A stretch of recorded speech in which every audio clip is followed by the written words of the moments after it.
Morning. Morning.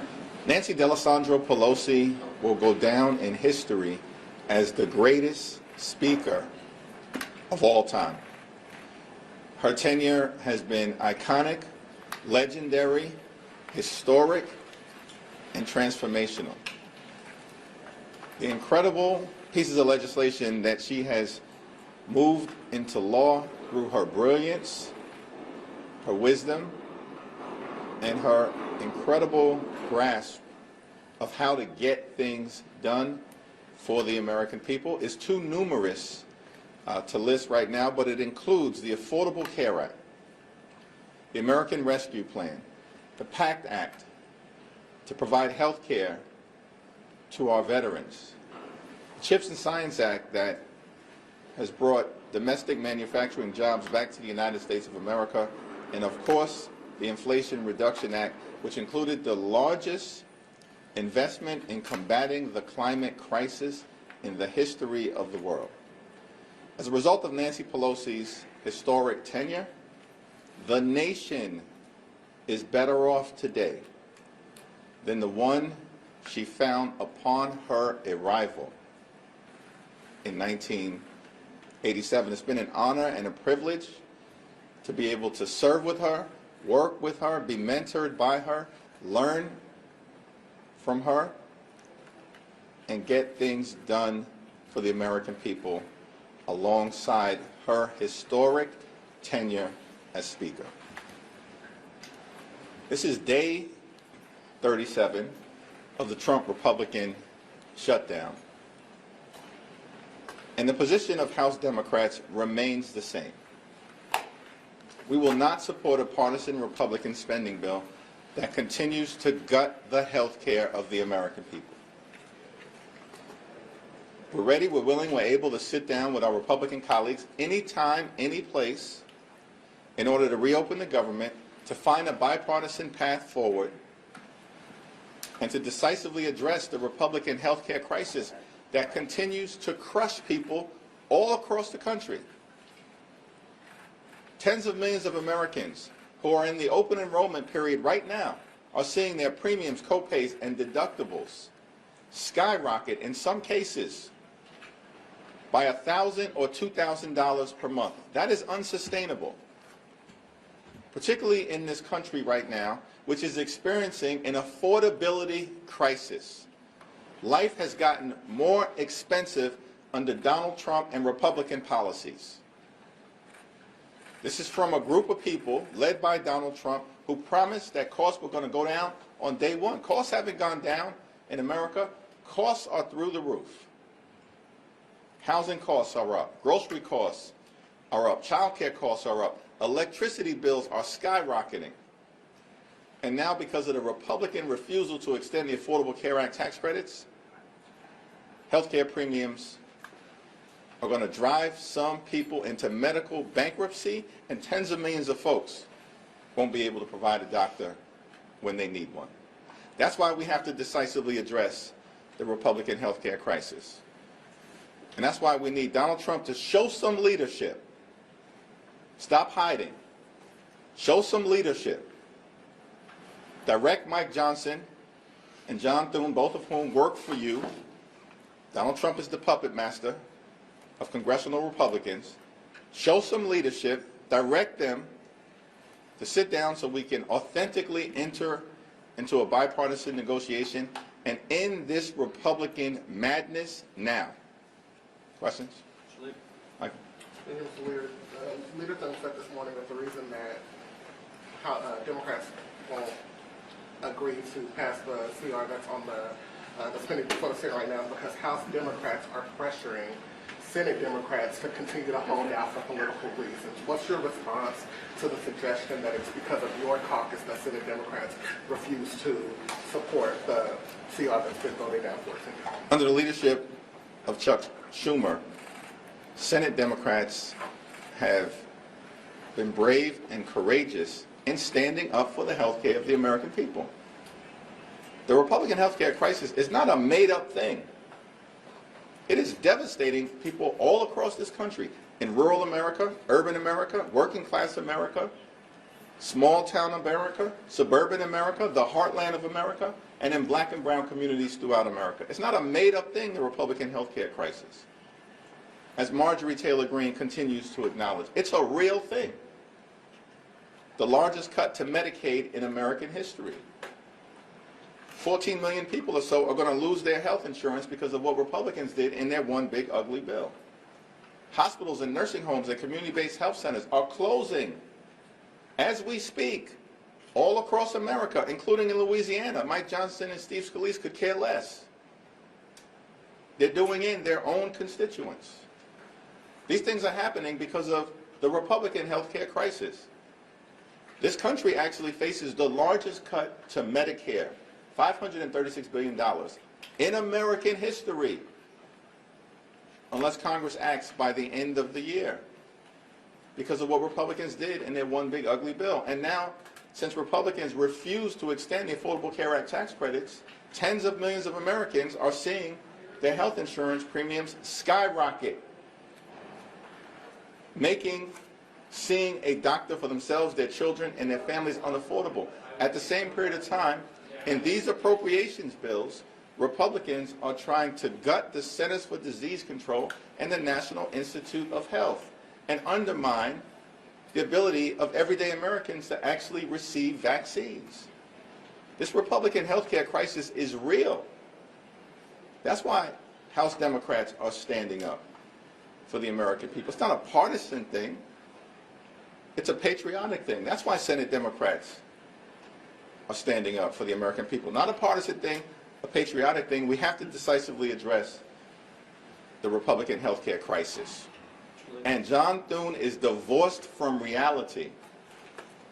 I mean, it's a clown show over in the Senate. 14, 15 times you bring the same partisan Republican spending bill to the Senate floor, expecting a different result. That's the classic definition of legislative insanity. Doing the same thing over and over and over again, has no ability to actually negotiate in good faith. And this has gone on week after week after week. Mr. Leader, thank you. Good morning. I understand the Democrats' concerns about health care and the arguments that you've made about that, but do you think at some point with the crisis in the aviation industry, cutting off these flights, people concerned about air safety, air traffic controllers not getting paid, do you think that the air question will pivot some of your members and say, we have to open up the government because we're worried about people flying? We want to immediately reopen the government. We want to find a bipartisan path forward to enacting a spending agreement that actually meets the needs of the American people and actually drives down the high cost of living. What about what happened on Tuesday? Do Republicans not understand? They got wiped out all across America because they've made this country too expensive, and they failed to do anything about the affordability crisis. And as Democrats, our position is simple, and we're doing this for everybody. Whether you're a Democrat, a Republican, an independent, we're doing this for everybody. We have to lower the high cost of living in the United States of America. And we have an opportunity to try to do it with respect to health care. But the Republicans refuse to extend the Affordable Care Act tax credits. On the aviation safety issue, we need a full and complete briefing so we can understand from the administration what the current status is, what the impact of administration layoffs have been prior to the Trump Republican shutdown, because the administration has been going after the FAA since the beginning of their time in office, since January 20th. And we need to understand how we got to this moment, separate and apart from the Trump Republican shutdown. The problem is, it's like impossible to have a congressional briefing with House Republicans on vacation.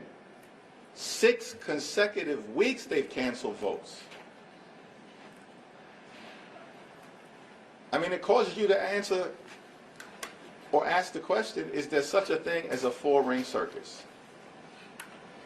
Because it's a circus right now in the House, in the Senate, across the country with Republicans, and certainly at 1600 Pennsylvania Avenue.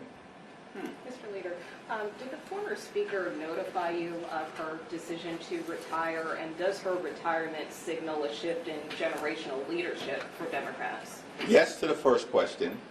To the second question, we are all proud to stand on the shoulders of Nancy Pelosi. It's been a great honor for me to be able to serve with legendary members of Congress from the very beginning of my time in office. And that, of course, includes, right at the top of the list, Nancy Pelosi, or John Lewis, or Charlie Rangel, Elijah Cummings, Eddie Bernice Johnson, John Dingell. We can go through the list. These are legendary members of Congress. And, of course, right at the top of that list is Speaker Emerita Nancy Pelosi. Speaker Johnson says he won't even guarantee a vote on the ACA issue. Can you react to that? Well, Mike Johnson has claimed over the last several weeks that Republicans are the party of health care. That's a joke. Why does this guy keep lying to the American people? Week after week after week, it's a new story. Because for several weeks, we were told that Republicans had a health care plan, and that Republicans had planned all along to address the Affordable Care Act issue, and the fact that these tax credits for working class Americans, middle class Americans, and everyday Americans are about to expire.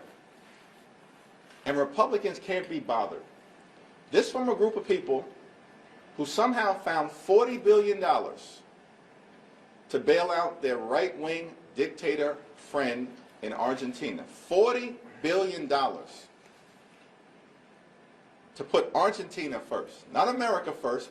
Republicans have put Argentina first.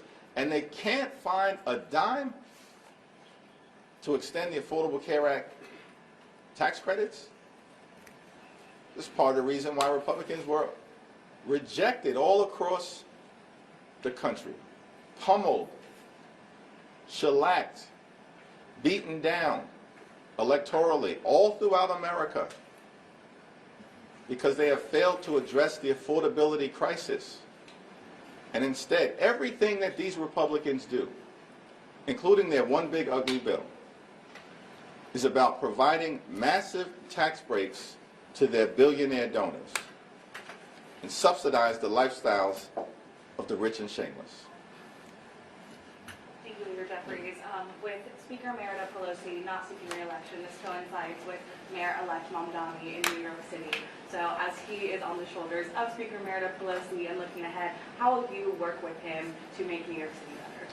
Well, as I've indicated, it's incumbent upon all of us, everybody in New York City, to make sure that the mayor-elect is successful. People who supported him and people who did not support him. There's a time for politics and there's a time to govern.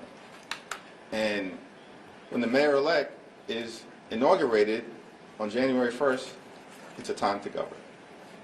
Just going off of that question then, how would you advise the mayor-elect to approach the president and how Trump has been threatening to withhold federal funds from New York? I guess how would you advise him to go about handling? Yeah, those private conversations will remain private, but we are not going to let any toxic president, attack the people of the city of New York.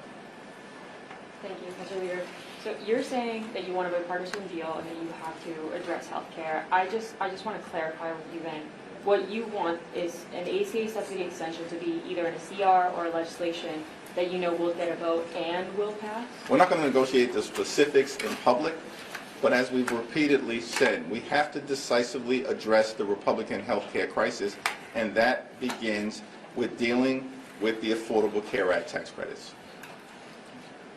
To build off of that, would you see, because it seems conversations are continuing over on the Senate side, at least amongst the rank and files, about would you see a standalone ACA vote as a cave, and what is your advice to those rank and file members? What we have repeatedly said as House Democrats is that we will consider anything in good faith that is sent over to us from the Senate in a bipartisan way. But it has to have a path toward decisively addressing the Republican health care crisis, beginning with an extension of the Affordable Care Act tax credits. Thanks.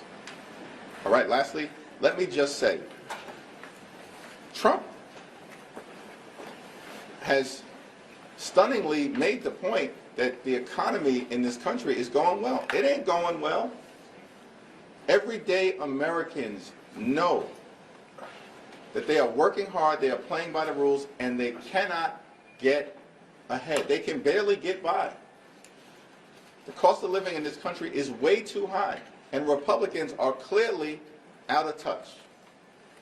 Focused solely on the wealthy, the well-off, and the well-connected. As Democrats, we're going to continue to work hard to drive down the high cost of living, to fix our broken healthcare system, and to clean up corruption, to deliver an America that works for working class people. Thank you, everyone. Thank you.